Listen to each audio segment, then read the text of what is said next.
खुदावंद के कलाम की उस आयत को जरूर पढ़ेंगे और फिर थोड़ा सा हम उस पर बात करते हैं। मुकद्दस यूहन्ना की अंजील और उसका 10वां बाब और उसकी 10वीं आयत। चोर नहीं आता मगर चुराने और मार डालने और हलाक करने को। मैं इसलिए आया कि वो जिंदगी पाए और कसरत से पाए। मैं इसलिए आया कि वो जिंदगी पाए और कसरत से पाए। कलाम मुकद्दस के पढ़े सुने समझे और कबूल किए जाने पर खुदावंद की बरकत हो। आमीन। मुकद्दस यूहन्ना में ये 10वां बाब जो है, ये चरवाहे, भेड़, चोर, डाकू, और इसमें यीशु मसीह फरमाते जितने मुझसे आए, मुझसे पहले आए, वो चोर और डाकू। और याद रखिएगा कतई तौर पर ये चोर और डाकू कहीं उनसे पहले अंबिया रसूल जो आए उनकी बात नहीं हो रही। जितने उनसे पहले अंबिया आए उनकी बात नहीं, बल्कि फकी और फरीसियों।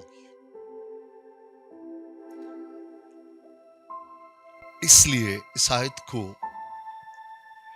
रूह शाद होती है कि जब हम खुदाए रुल कुद्दस की रहनुमाई में बातों को समझने के लायक ठहरते हैं। लिखा चोर नहीं आता, ये लिखना चाहिए था चोर आता है चुराने, मार डालने, हलाक करने, लेकिन चोर नहीं आता।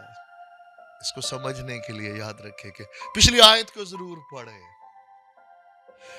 जो मुझ में आता है, जो मुझ में से दाखिल होता है, वो नजात पाता है। वो नजात पाता है, वो अंदर बाहर आता जाता है। वो उसके बाद मुझसे चारा पाता है और फिर साथ ही चोर नहीं आता। ये निशान दिया गया। वो चोर नहीं है जो यीशु के पास आ जाता है, वो चोर नहीं है। यहां चोर की डेफिनेशन बिल्कुल मुख्तलिफ है।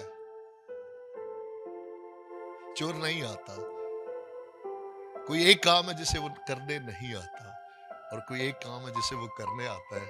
और ये चोर की डेफिनेशन यीशु मसीह हमें सिखा रहे, बता रहे। वो मेरे पास नहीं आता, वो मुझ पर ईमान नहीं लाता, वो मुझे अपना खुदावंद, अपना मुनज्जी कबूल नहीं करता, वो मुझसे रिसीव नहीं करता, वो बाहर औरों को जाकर उस गला में शामिल नहीं करता, और वो डेली बेसिस पे मेरे पास चारा पाने नहीं आता। बल्कि अब देखिएगा, ये काम वो नहीं करने आता, लेकिन कुछ करने आता है, मगर चुराने। वो क्या कि जो जिंदगी अगर पाई है तो उनको भी बहकाने, वरगलाने और चुराने का एक और भी अंदाज है कि किसी तक कोई बात पहुंच भी रही हो तो उसकी अकल पर पर्दा डालना कि वो उस खुशखबरी को समझ ना पाए। वो आता है चुराने, चुराता है वो खुदा के कलाम को। अगर किसी ने रिसीव किया, वो कोशिश करता है उसके अपोजिट, उसके नेगेटिव। याद रखिएगा, हमारी बुजुर्ग हवा से उसने वो चुराया है। जो खुदावंद ने कलाम दिया कि जिस दिन तू खाया उसी दिन मरा, उसने उसको चुरा लिया और इस वजह से वो उस हालत में गए। ईमानदारों, कभी उस कलाम को जो खुदाए रुल कुद्दस ने आपको कबूल करने की, मुझे कबूल करने की तौफीक बख्शी है, हम कभी अपनी इसको वो चुराने ना दें। और याद रखिएगा, पहली बात, इससे पहले कि वो हलाक करे, इससे पहले कि वो मार डाले, बड़ी खूबसूरत यहां पे न्यू बता दी गई है कि अगर यहां से हम बच जाएंगे तो अगली 2 स्टेजेस से हम महफूज हो जाएंगे। सो पहली स्टेज इसमें क्या है? इससे पहले कि वो किसी को मार डाले, इससे पहले कि वो किसी को हलाक करे, वो क्या करता है? उसका पहला काम क्या है? वो चुरा लेता है उस कलाम को, उस जिंदगी को जो खुदावंद की तरफ से है। इसलिए अगर हम अपनी जिंदगी में से खुदावंद के कलाम को नहीं चुराने देंगे तो वो ना हमें मार डालने में कामयाब होगा और ना हलाक करने में। और यीशु मसीह ने अपनी पहचान दी है, इब्लीस की भी पहचान दे दी कि वो क्या करता है। और अपनी भी पहचान दी। इसलिए इसलिए याद रखिएगा कि आपकी कोई चीज छीनी जाए तो ये ना कहे कि ये खुदावंद ने छीन ली है, ये खुदावंद ने मार दिया है, ये खुदावंद ने हलाक कर दिया है। खुदावंद ने बड़ा क्लियर ये बता दिया है कि ये काम किसके हैं, किसी और के हैं। मैं इसलिए आया, अपनी पहचान दी, मैं इसलिए आया कि वो तमाम बनी नो इंसान जिंदगी पाए। और याद रखिएगा, ये वो जिंदगी जी सब रहे, सांस सब ले रहे हैं, लेकिन यीशु मसीह अगर सारे ही जो सांस ले रहे वो जिंदा होते तो फिर यीशु मसीह कभी ये नहीं कहते कि मैं जिंदगी देने आया। फिर यूं समझा जाता कि जिंदगी मौजूद थी। नहीं, याद रखिए कि सांस तो वो ले रहे हैं, लेकिन जिंदगी खुद खुदावंद खुदा है। जिसके पास वो है, उसके पास जिंदगी है। और याद रखिए कि जिंदगी को थोड़ा सा हम जरूर डिफाइन करेंगे। नंबर 1, जब हम देखते हैं तो हमें पौधों में जिंदगी मिलती है, पौधों में जिंदगी है। उसके बाद जानवरों में जिंदगी है, और उसके बाद इंसान में जिंदगी है जो सांस ले रहा है। लेकिन यीशु मसीह, याद रखिएगा, इन तीनों जिंदगी की बात नहीं कर रहे, ना पौधों की, ना जानवरों हैवानों की, और ना इवन इंसान की जो वो सांस ले रहा है, बल्कि इटर्नल लाइफ, ज़ोए लाइफ, हमेशा की जिंदगी जो खुद खुदावंद अपने आप में रखते हैं, जो खुदावंद खुदा अपने आप में वो जिंदगी रखते हैं, उस जिंदगी की बात कर रहे हैं। मैं इसलिए आया कि वो जिंदगी, सुनिएगा प्लीज, कहीं भी वर्गलाने वाले के हाथों यरगमाल होकर जिंदगी ना गुजार दीजिएगा कि जब खुदा की मर्जी होगी वो मुझे दे देगा। हाँ, ये पाया का लफ्ज हमेशा अपनी जिंदगी में पल्ले बांध ले। आपने पाया या नहीं? खुदा के बंदा पौलुस ने इफिसस की कलीसिया में आकर ये बात पूछी, क्या तुमने ईमान लाते वक्त रूह कुद्दस पाया? उसने ईद पेंतीकोस के दिन रूह कुद्दस नाजिल कर दिया तमाम बनी नो इंसान के लिए और अबद तक के लिए, फक्त किसी मखसूस वक्त तक के लिए नहीं।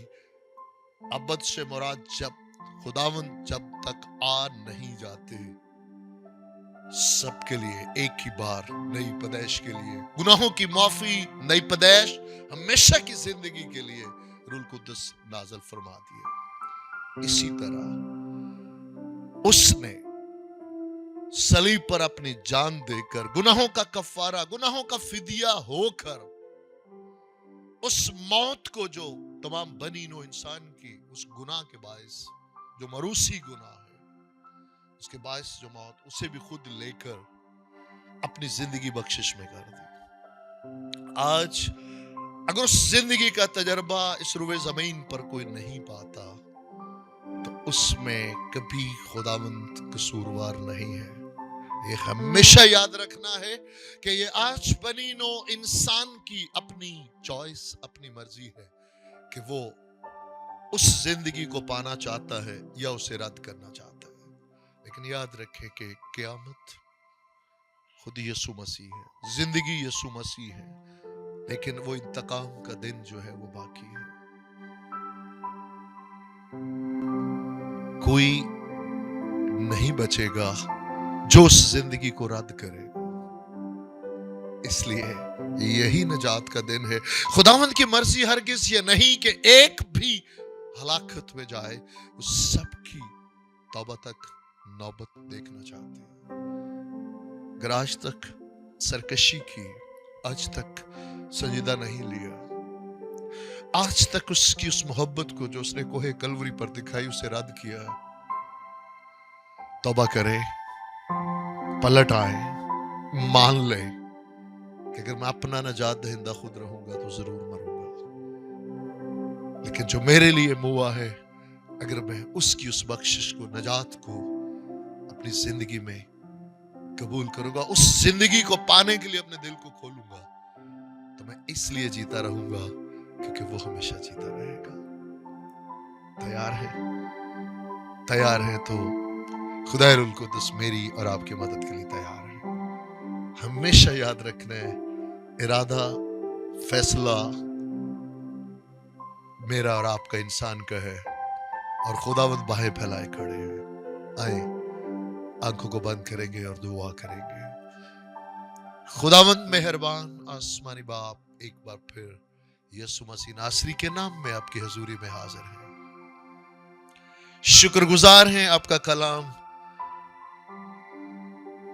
दिलों पर चोट लगाता है, बंजर जमीन को सिराब करता है, पत्थर जमीन को तोड़ता और जरखेज बनाता है। जितनी जिंदगियों में आज एक बार फिर खुदावंद अपने कलाम की कुदरत जाहिर हुई है, खुदावंद यीशु मसीह नासरी के नाम में कबूलियत हो खुदावंद। और जितने आज अपने दिलों को खोलते और आपको रिसीव करते हैं, कबूल करते हैं, यीशु मसीह नासरी के नाम में एक नई जिंदगी जो आपकी जिंदगी है वो रगों में, नसों में समा जाए, और हर किस्म की रूह जान बदन की बीमारी यीशु मसीह नासरी के नाम में जाती रहे, और कामिल शिफा, रूल कुद्दस की कुदरत और आपके साथ चलने की तौफीक, और हमेशा आपकी खुशनुदी में जीने की तमन्ना एक एक जिंदगी में, मेरी जिंदगी में और हर सुनने देखने वाले की जिंदगी में